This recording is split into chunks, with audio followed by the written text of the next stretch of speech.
my name is Jeracraft and I hope you guys are excited because we are once again sailing into the Kingdoms of Greymane series, which just recently had its 7th year anniversary, which is just a crazy 7 years worth of building. But today we're going to continue just where we left off in the last episode. We've already transformed a bunch of old content and started introducing a ton of new additions to the city.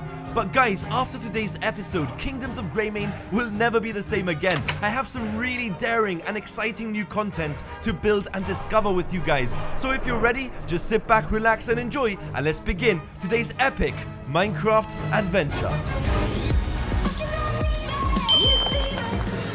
Now in the last episode we made quite a bit of progress on the left side of the island, finishing off that video with the construction of a military training ground. So before we get into anything too crazy, I want to at least try and finish off the left side of the main city, building houses and adding decorations to just try and fill up as much of the empty space as possible. You know, unlike the original content where we pretty much had the same buildings just copy pasted all over the place with practically no other details. This time around I want to really try my best to make each and every building unique in its own way, and actually just take my time making sure that every inch of the city has been decorated with parks, benches, street lamps, trees, and all sorts of things that will just make the city feel more realistic and much more enjoyable for you guys to explore. Now if this is your first time ever watching the series, this is actually what the city looked like before the transformation. So obviously we've made quite a nice upgrade already. At least I feel like this is a much more detailed, less messy and much more organized kind of build. But besides that, we also had a small market area, which honestly I built so many years ago, I feel like it wasn't really any good and could use an update. So we're going to be using this next plot of land to build the new updated market. We're still going to be using that same build style. The only difference is we're going to be introducing a few shops and colourful market stalls. What I really love about this is using all the new blocks to decorate all the different kinds of shops. So we do have one shop selling fresh fish, we have another selling meat, we have a small armory, a flower shop, and I just love how this has turned out, making the market feel like a vibrant, colourful place to explore.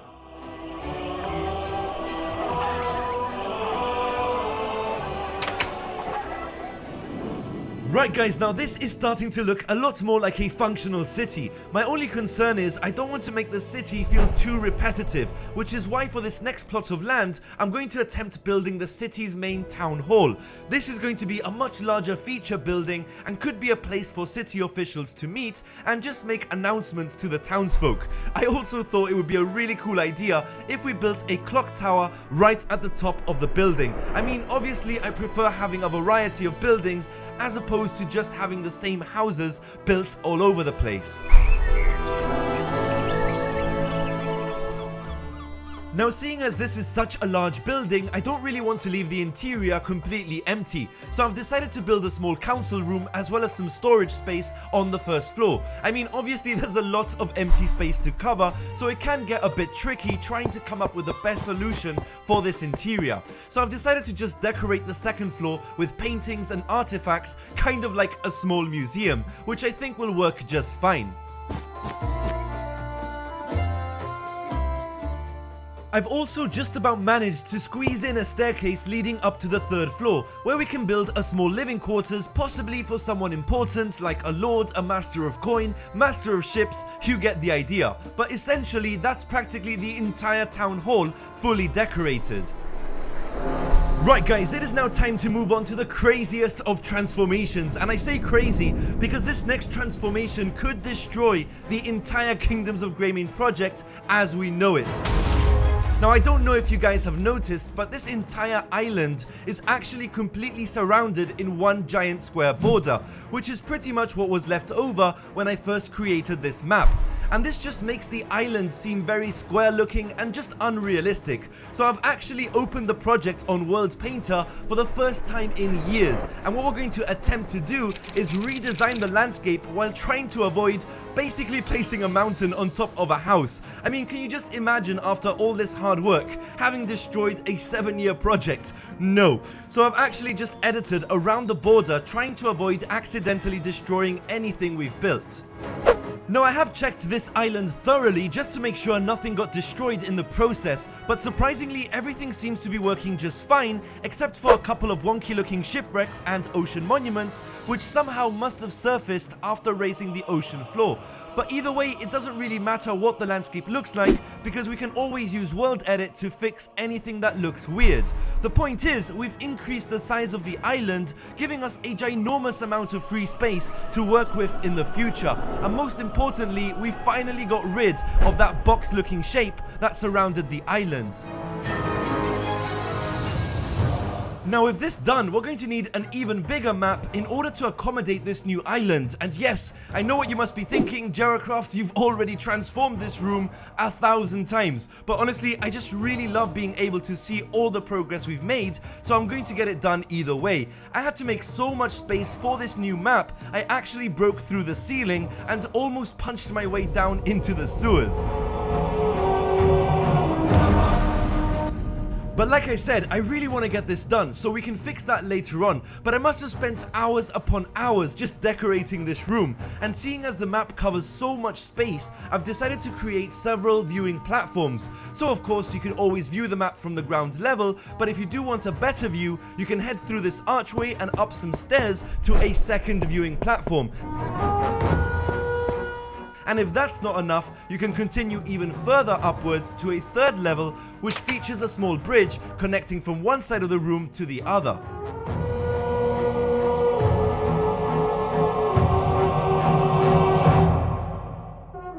So now that we have all this set up, all I have to do now is put together this giant jigsaw puzzle, with the time-consuming task of having to fly around the entire project collecting maps. Honestly, I don't know how, but this took me longer than building the actual room itself. But it was totally worth it. I mean, just take a look at this 7-year project slowly coming together.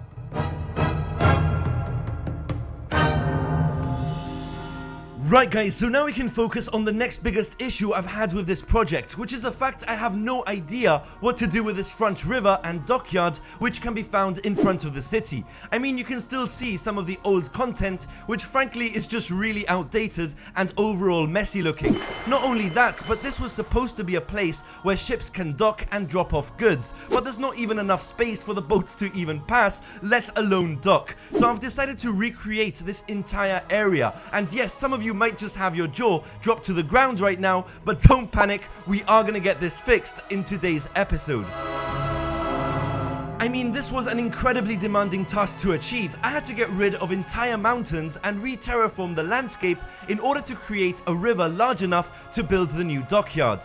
I extended the walls and even made the dock 3 times larger than the original. This will allow us to build a working shipyard where ships can actually dock by the city and provide the kingdom with supplies. So all we have to do now is just finish decorating, but guys, I was so disappointed when I spent 6 hours building only to realize I forgot to press the record button on the replay mod. It was so frustrating, but unfortunately all I can do is show you guys what I've built so far. I've added just a couple of new buildings using a different style and really just decorated everything as best as I could. Also, using this really cool combination of blocks for the flooring really helped with the decorating. But apart from that, I've also built a couple of workshops and a few large storage units for supplies to be dropped off before, of course, being transported into the city.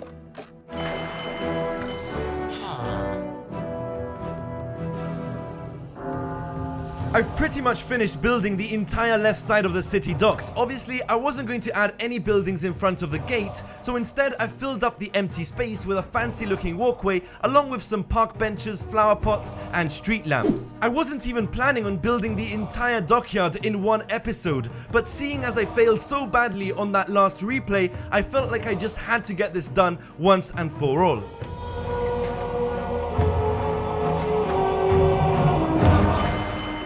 So all that's left to do now is reposition some of the ships, and honestly, compared to the previous design, this has been an absolute huge transformation, but it was definitely worth it, and I just can't wait to find out what this looks like on the actual map.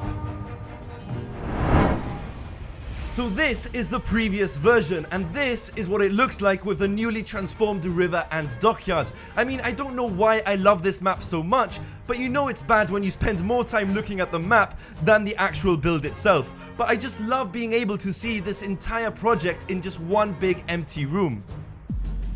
Now I'm really hoping to get to building some farmland together with some windmills in the next episode. So I hope you guys subscribe, and if you want to get your hands on this project, make sure to check out my website. Thank you guys for watching, and I hope you guys have a blissful 2020. I mean, that is such a weird thing to say, right? Like 2020, it's literally almost 2020. That's crazy. That's absolutely crazy. I mean, what's the best New Year's resolution? Probably like 1080p.